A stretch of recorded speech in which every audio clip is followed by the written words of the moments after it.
Alright, so this is the decrepit remains of a Ward's Airline 62-120? Yeah. It's a small battery-operated cathedral set from the mid-30s, I want to say like 35. You see from all the wires here, this is not a vibrator unit. This does in fact have an A, B, and C battery, or it's supposed to. And I bought just the chassis because the guy at an antique store thought, hey, you might like this. It's still got some tubes in it. Which, yeah, okay. Tubes, not so bad. There was 130 in it that unfortunately broke a pin on removal from the socket. That was kind of sad. But all the other ones are good, and except for one of these tubes, they were all original Ward Super Airline branded, which is very neat. And I thought, well, being a battery set, it'd be kind of neat to just clean up the chassis and get it running to see what you could really do with a piece of garbage set. You see from the tuning capacitor here, the whole thing was crusty. Of course, you got rodent junk getting in there, and I've already been at getting all the rust off the chassis. And initially, I was just gonna try and go around everything, get it all cleaned up, but that's proving to be a major pain because these two coils here, the IF coils and the antenna coil, that is really difficult to avoid when you're using a wire wheel to do all of your cleaning, which I don't have access to anything outside of abrasives. So what I want to do at this point, since it's not like this is for somebody else and they care about originality, I'm probably going to try to, because they use a lot of screws to hold like all the capacitors and the coils underneath the set, and only the sockets are held in with rivets, but they've got an open end on the back. So I'm hoping I can just drill through all of them, make notes of where all the connections on the top go, and then just pull everything out from the bottom, and then slowly rebuild it. That'll also make it a lot easier in dealing with hooking the tuning capacitor back up, because there are these 3 wires here, and then there are also a few ground connections for the plates that have got to be put together. And once I get everything out of there, then I can dip the whole thing in, I usually just use vinegar.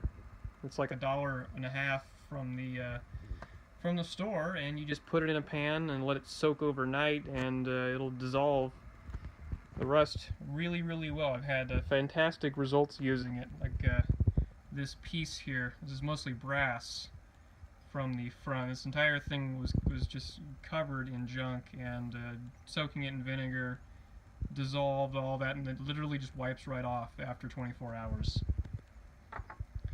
I did try dunking the 2 tube shields. These, however, are in a little bit more rough shape, so that's probably going to get hit with some abrasives. And then once that's done, everything will be hit with rust-proofing primer that I use, Rust-Oleum brand, and it'll shoot the whole thing as kind of aluminum silver color and clear coat seal it. Same thing with I think I cleaned up the tuning, yeah. I soaked the IF cans. This one, thankfully, the 2 little studs are in there are intact. The other one, however, we'll just forget about it. The studs were broken clean off at the bottom.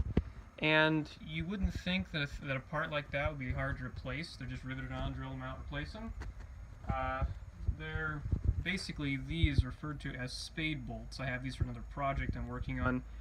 These things are impossible to find. I don't know how many vendors I've been through. I finally had to go through, was it DigiKey? What the heck did I get? Oh no, Mauser. I went through Mauser, and they located them through the Keystone Company, and I bought 2.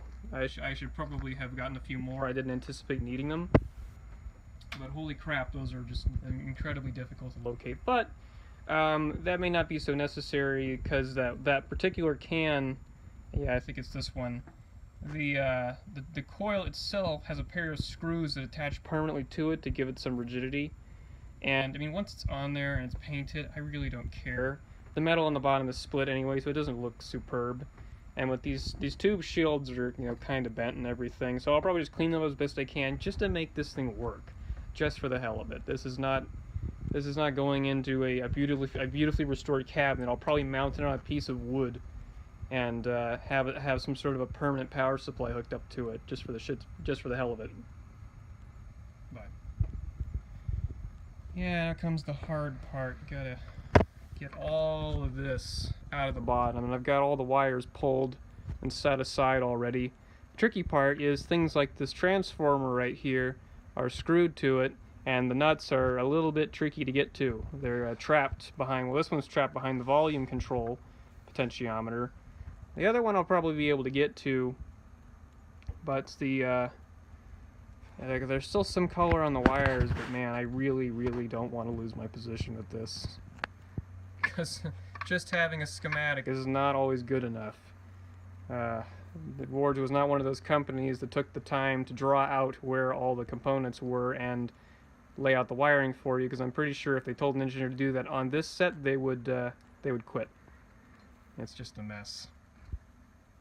But that is for later. For now, we gotta finish desoldering and disconnecting and labeling.